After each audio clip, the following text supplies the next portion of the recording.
how much XRP should you have? And so I wanted to give kind of a candid philosophical idea of what I'm going to do. Hey, it's Larry. Welcome to Stewarding the Wealth Transfer. Well, I just had a really good friend ask a great question, and I thought, you know what, a lot of people are thinking that, and I'm just going to address it because I think it's important to be lined up with the 8 wells of blessing that Kim Clement prophesied. Also, I've had a number of new subscribers, and I kind of wanted to tell you that I'm working on organizing my playlist so that you can see what the 8 wells are, which are the 8 things that Kim Clement prophesied beginning 20 years ago, over 20 years ago, of what he saw coming when there was going to be a great outpouring of financial blessing. And then I also focus a lot on how to become the person that can steward the money, because I think that's more important. We've all heard stories of people who come into tremendous money and then they blow it. They ruin their lives, or they don't benefit their lives. Wealth is a tool that God intends for His people to have. I had a conversation with a significant leader. And he was wondering if I was kind of the name it and claim it, blab it and grab it crowd. And I go, no, I'm not like that. What can you learn from this channel about how to have your assets balanced and be prepared for the wealth transfer? And, this is really the focus of my first book, The Parable of the Dinar. And if you've bought it, I really appreciate it. If you haven't, I would encourage you to check it out, because it's going to be very popular, because it addresses a lot of great questions about what you initially do when you come into great amounts of money. And what I'm going to talk about isn't particularly addressed in the Parable of the Dinar, but how much XRP should you have? And so I wanted to give kind of a candid philosophical idea of what I'm going to do. Maybe this time I should give the traditional, hey, this isn't financial advice, this is just for entertainment. But normally I don't feel like I need to do that, because I normally tell you what Kim Clement says to do, and then I just tell you what I do. And so how much XRP do I feel I should have? And I think XRP is one of the most solid things, but I'm going to tell you a little inside baseball, a little secret about, in my house. You could very much be like me. You might think it's funny. I don't think it's funny, but it's a serious question that my spouse is very supportive of me. I have an amazing wife, but she's not so excited about the wealth transfer. So she's not like, hey, let's just, spend a bunch of money on these prophetic investments. And so my wife is a saver. She's super godly. She's prophetic. But this really isn't her deal, the wealth transfer. And so that may be your deal. That may be your wife. And so, I can't spend money without her agreeing on it. So we allocated a certain amount of money for crypto, honestly, 2 years ago, and I haven't got to buy any crypto since. And I didn't buy in at the perfect time in hindsight, and I'm not going to tell you, it really doesn't matter how much I've bought, but I'm going to talk to you in ratios so that it applies to you, because my friend just asked about their allocation, and I thought, it doesn't really matter what I've done. It matters what you can do.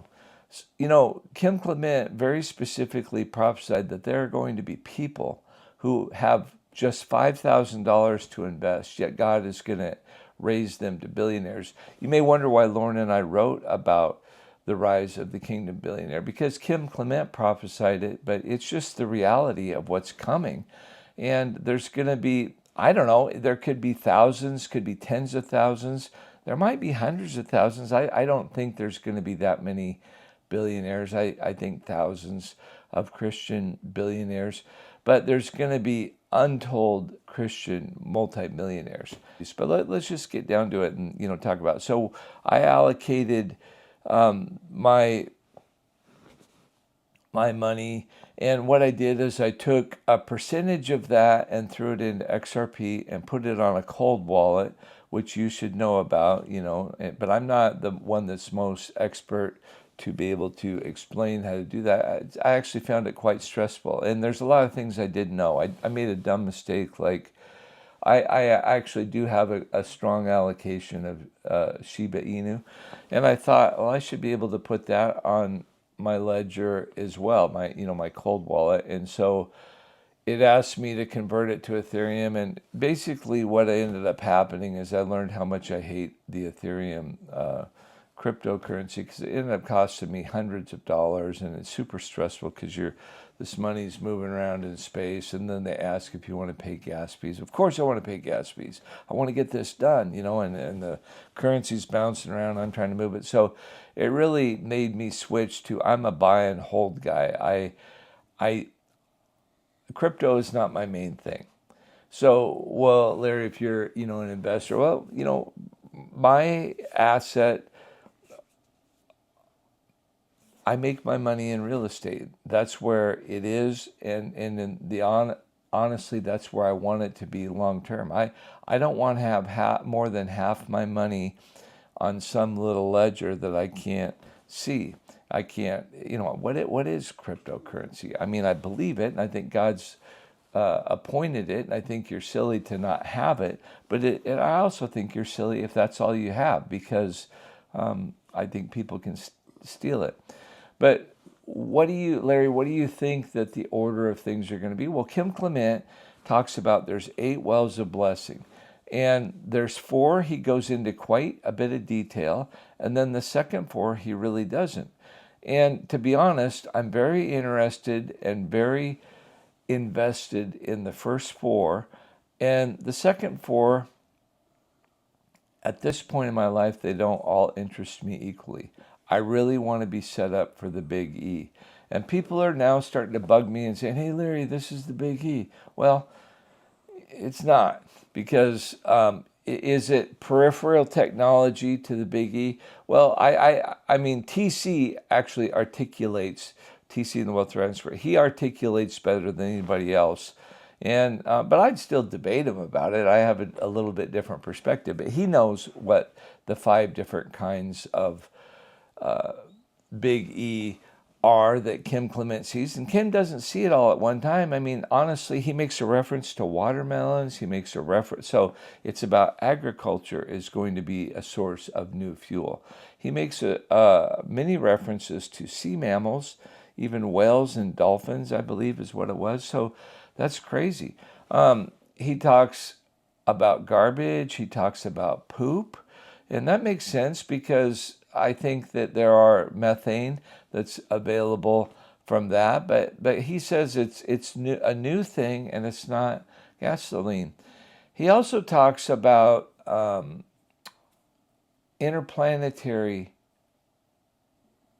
technologies, and I actually think that's a known in a special way, because why do you think that Jeff Bezos and Elon Musk and Richard Branson, all these billionaires are going after rockets when, I think if I remember right, somebody put out a prize of like $15 million. Well, those guys spend billions to try to go after this. They must know something that we don't.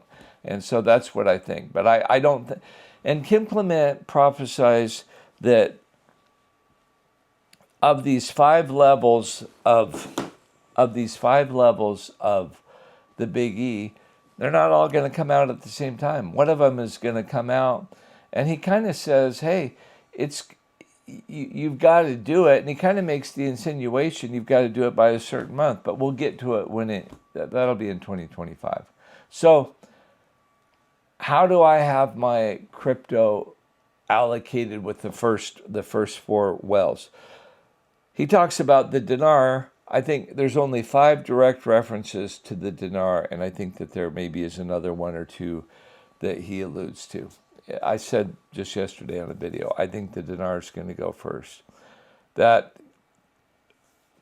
became clear to me when I had a girl on here, and she was awesome, and she had a dream, and we shared the dream, and it went really well, and it's called the dinar dream. And I think the dinar is going to go first. Kim Clement saw XRP the same year that Bitcoin. You've heard that famous story about the guy who bought two pizzas for 10,000 Bitcoin, and I've seen him interviewed, and I don't know if he regrets it, but that's so hilarious. He'd be, almost a billionaire if he. I think he would be a billionaire if he would have had, except he had two large pizzas. The I don't know if you knew this, but Bitcoin existed long before there was exchanges, but they didn't have the technology to do the exchanges. But the thing is, I do think that this technology is going to go to the next level. And why I think it's going to change so much, why crypto is going to encounter us so hard, and people don't realize it. Banks have always been here because people are always going to borrow money. If you can do peer-to-peer transactions for hundreds of a penny, and you can safely carry all the money on your phone, and even if you lose your phone, somebody else can't get it, and that technology becomes available. Why do we need to pay credit card fees? You probably know, have a self-storage fee, a self-storage company. We collect hundreds and hundreds of thousands of dollars every year on credit cards. We pay over 2.5%, depends on which card they use, how they pay, but that's just, part of the fee structure of doing business. And, for companies like coffee companies, it really kind of kills them. And that's how come it's going to be so great for small transactions, because a credit card transaction starts off at usually 50 cents, and then it's a percentage. Well, if you're doing a $100 storage unit, that's really not a big deal. So it ends up costing me, $2.50. I'm happy you gave me the $100. I don't mind the $2.50. If it's a cup of coffee that costs $3, but it ends up costing them 75 cents, that really hurts, because the banks, the credit card companies want bigger percentages.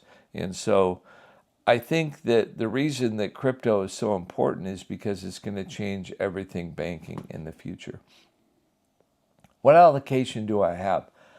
I'm primarily a real estate investor, and that's what I think I will primarily be. I think that I will be worth far more because of crypto and even precious metals than I am in real estate, just like I think you're going to be worth far more than me if God is leading you to go down this wealth transfer journey. It's really interesting to me how so many amazing Christians just don't know about it and don't believe it. So you are, and I don't like this phrase, but it is an interesting phrase.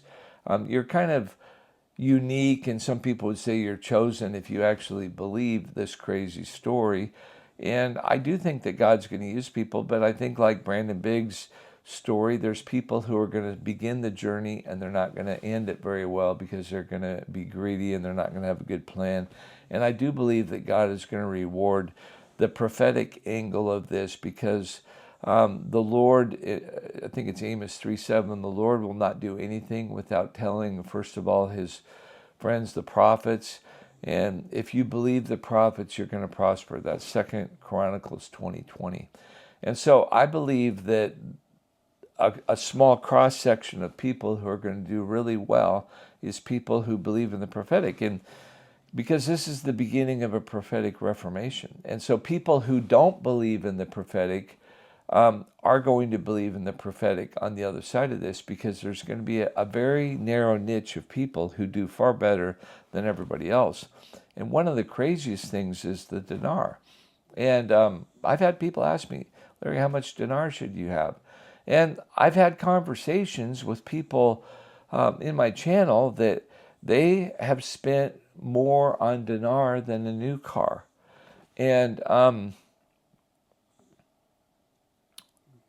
they've got way more dinar than I do. But I've made a significant investment, and I've spent enough on dinar that you could buy a nice used car with it. So, it's not a small amount of money. But for me, it's money that I don't need. It's not going to affect my life. There are people that I've had conversations with, and and if God told them to do it, that's fine. But it's not like what I think that they should do. This doesn't seem to be a rational thing to me. And I think that God is going to tell you what you should do if you lean into it, but I think it's like it needs to be an expendable thing. Well, like, why do you say that, Larry? Well, I mean, don't you believe it, Larry? Yeah, I believe it, but there's a rational component. And, like silver, I think that silver is intellectually the smartest thing. I'm way more comfortable. If you told me I had to save $10,000 of cash, but I could save it in a different form, and in 5 years I had to have it back, I wouldn't want to have the current US dollar. I think its days are numbered. I think we're headed towards a time when we're going to get a new US dollar. I don't believe that's going to happen as fast as some people. And some of you are going, do you even believe that crazy stuff? Yeah, I do. But I think that I'm very comfortable holding, $10,000 worth of silver for the long haul. And honestly, the silver I'm holding for the long haul, I'm holding is constitutional silver because it's barterable. It's broken into small pieces. It's efficient.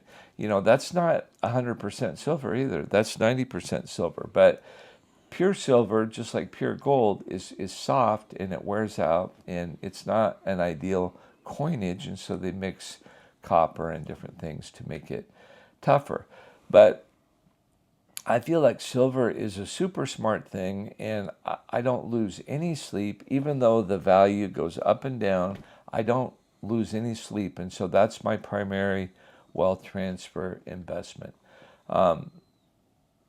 Then I've done cryptocurrencies, and we allocated, like I said, 2 years ago, a number that, my wife wasn't happy about it, but I haven't gone back to that. Well, do I want to? Yeah, I have wanted to, but that's, everybody's got limits, and that's the deal. Dinar is something I bought with cash when we had extra, and I just, this delay has been a lot longer than I expected. So I've picked up more dinar every couple months. I bought some. I don't know if it was November, October. I think it was actually November. I bought some more, and I don't plan on buying any in December. But I know my friends are because they're believing it and they think it's really getting close. And then, Brixton Metals. I've called Brixton Metals. I've studied Brixton Metals. And you guys keep asking me, and I have bought it. I bought mine on my Schwab account, which is, I've only got a few stocks. I'm in the AMC play. I enjoy learning because it's been so painful, my education. My AMC investments are worth like 15% of what I invested, but I think I'm going to do fine on it in the long haul. But I have so small percentage of my net worth in stocks. And for those of you who have a lot, I honestly, candidly feel bad. And I would really encourage you to, move them out. But, that's, I guess, a financial perspective. That's what I've done. You need to do whatever you do. I can't tell you what to do because it is telling you what to do. But, that's what I've done. So, like I said, I want to focus on what Kim Clement said. Let's see. So there's the dinar, there's XRP, there's precious metals. What balance have I done on precious metals? For every dollar I've invested in precious metals, I've essentially gotten $9. For every $10 I've invested in precious metals, I've essentially gotten $9 towards silver and $1 towards gold. And I don't try to exactly time it. Every time it dips, we have extra. I push more into silver. And it's created tension at home because I just don't want a bunch of cash, and I'm nervous to have cash. I mean, there's so many prophetic stories of people. There's scores of prophetic stories that I believe are true. Chris Reed, I mean, just untold stories of the dollar just dropping. So this is not the time to hold a whole bunch of cash. Now, what's interesting is, I'll say this one last thing. I think that there's going to come a serious adjustment when the dinar comes into value, and it's, the Dow's going to drop to 20,000. That's what Kim said.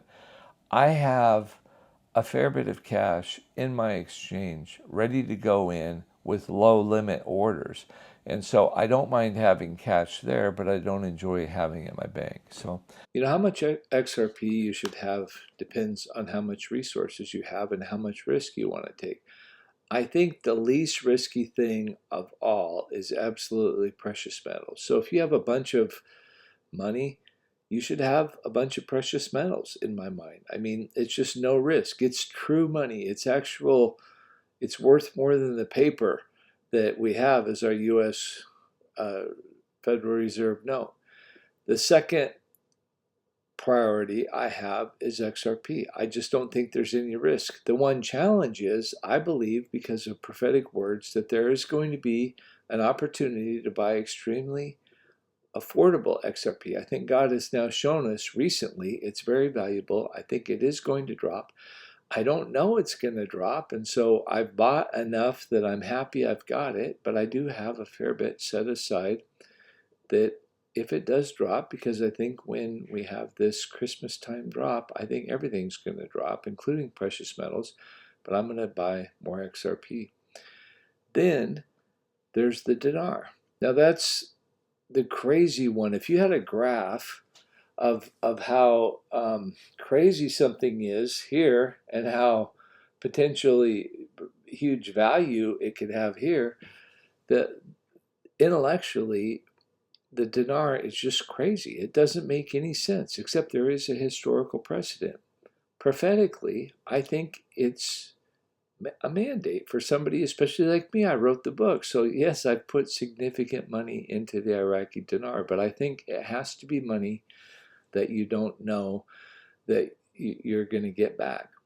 And then the way that I look at BBB or Brixton Metals, I think I know statistically it's a very low odds, but I do believe it totally makes sense because miners explode when metal prices rise. And metal prices on silver really haven't gone up. Well, they've gone up 40, 50% in the last year, but I'm talking when they go up 3 or 4x, that's when miners are really going to explode. And I think we're going to see far more than a 10x return on silver. And when we do, potential silver mines and copper is going to go up as well. And really, Brixton Metals is more of a copper, but they do have significant silver and gold holdings. It's just an enormous reserve, really, that three different companies have been working on it for 75 years, and God's been allowing it to be held back. It's going to absolutely explode, and I don't think it's something you should allocate a lot to. It's crazy, but I have faith for it. So the ratios that I'm doing, I have 4 times more money invested into XRP than I do the dinar, and I have half as much invested into Brixton Metals as I do the dinar. So that's my thoughts. I would like you to put in the comments what you think the ratios should be, because I think it's a good topic just to discuss. And so I hope that this channel will inspire you, it will lead you closer to God, and it will help you with your resources going forward. So have a great day. You'll get some more videos out this week. And then I've got to improve my website because the book's going live Friday and my website's still not right. Have a great one.